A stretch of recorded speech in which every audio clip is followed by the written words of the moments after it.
Si vous avez plus de 40 ans et que vous vous masturbez encore, je vous demande sincèrement de rester avec moi jusqu'au bout de cette explication. Pourquoi? Parce que la grande majorité des hommes de votre âge n'ont jamais entendu la vérité complète à ce sujet. Ni de leurs médecins, ni de leurs amis, et souvent même pas d'eux-mêmes quand ils étaient plus jeunes. Je suis le docteur Marion Dubois, andrologue-urologue depuis plus de 12 ans, je vais lever le voile sur une question que notre système de santé préfère éviter. C'est une interrogation intime, souvent vécue dans le silence. La masturbation est-elle encore bénéfique après 40 ans, ou bien commence-t-elle à créer des dommages invisibles dans le corps? Certains de mes patients me disent ressentir de petites douleurs dans le bas-ventre après un moment en solo. D'autres constatent que leurs érections sont un peu moins fermes, un peu moins spontanées. Et alors surgit la question anxieuse. Est-ce que cela affecte ma prostate? Est-ce que ça abîme mes hormones? Est-ce que ça fatigue mon cœur? Vous essayez peut-être d'écarter ces doutes, mais l'inquiétude finit par revenir. Parce que, malgré le caractère banal et universel de cette pratique, le sujet reste tabou, surtout après 40 ans, l'âge où le corps change, où les hormones se réajustent et où la sexualité évolue. Soyons honnêtes, la plupart d'entre nous n'ont pas grandi avec une éducation sexuelle claire et fiable.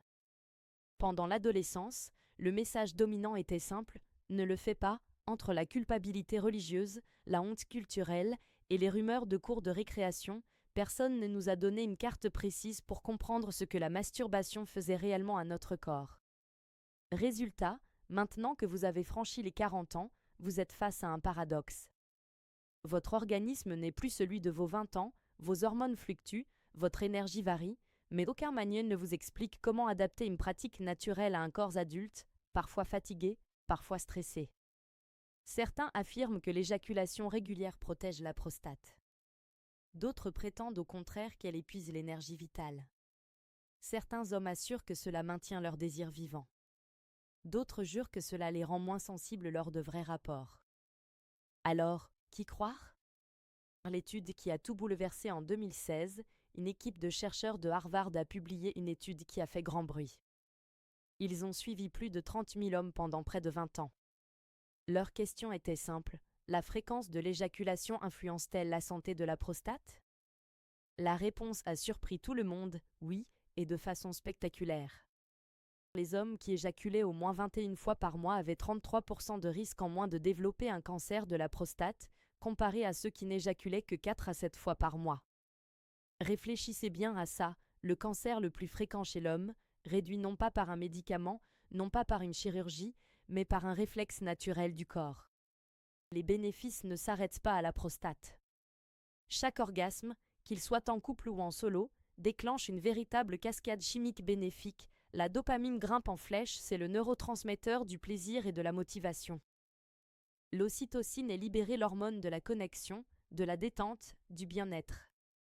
Le cortisol chute, c'est essentiel, car un cortisol trop élevé est associé à l'hypertension, la fatigue chronique, la prise de poids abdominale et la chute de testostérone. En clair, après 40 ans, chaque orgasme devient une sorte de rééquilibrage biologique. Vous ne vous contentez pas de relâcher une tension, vous réinitialisez tout un système hormonal et nerveux. Les bénéfices cachés, souvent ignorés par les médecins, renforcement du plancher pelvien pendant l'orgasme, vos muscles pelviens se contractent de façon rythmée. Ces contractions répétées sont comparables à un micro-entraînement. À long terme, cela aide à prévenir les fuites urinaires, les troubles de l'érection et les difficultés éjaculatoires.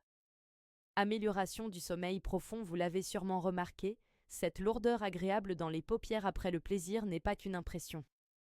Elle est liée à la libération massive de prolactine et à la baisse du cortisol. Résultat, vous vous endormez plus vite et votre sommeil est plus réparateur. Boost immunitaire, la recherche a montré que l'orgasme augmente certains anticorps, notamment l'immunoglobuline, et réduit l'inflammation dans la prostate. En d'autres termes, votre système immunitaire reçoit un petit coup de pouce à chaque fois. Les risques méconnus maintenant, je dois aussi être honnête, beaucoup d'hommes ne pratiquent pas de manière adaptée à leur âge. Ce qui passait sans souci à 20 ans peut devenir problématique à 40. La compression du nerf pudendal.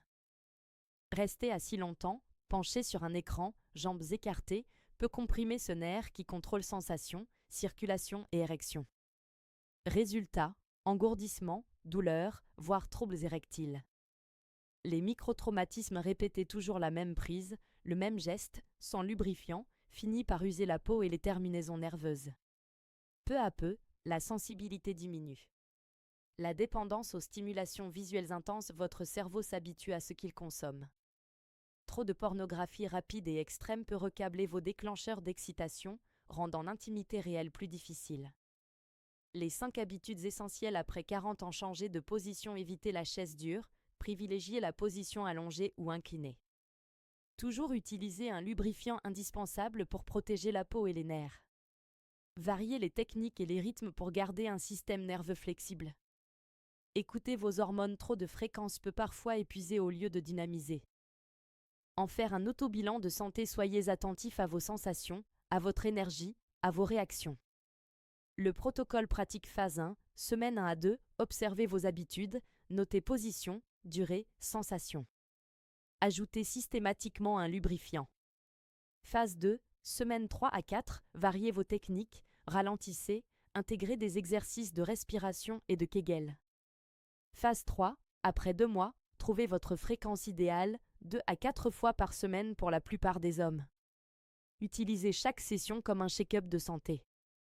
Signaux d'alerte à ne pas ignorer: douleurs persistantes pendant ou après. Changement de couleur ou de texture de la peau. Courbure nouvelle ou progressive du pénis. Incapacité soudaine à maintenir une érection. Gonflement testiculaire. Tous ces signes nécessitent une consultation immédiate.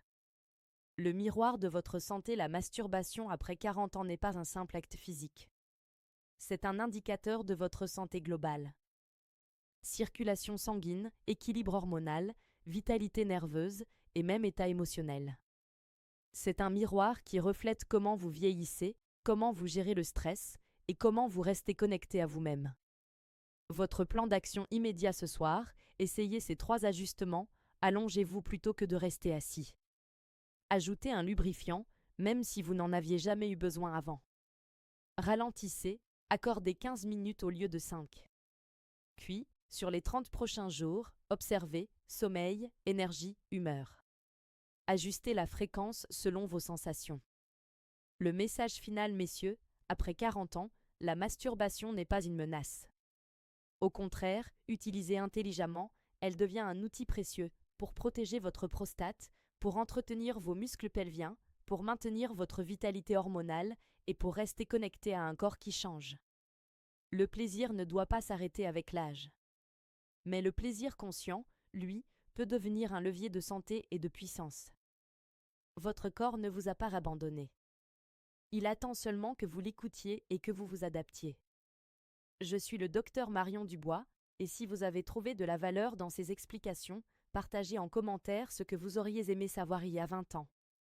Et surtout, abonnez-vous pour d'autres révélations sur la santé masculine après 40 ans, des sujets que très peu de praticiens osent aborder.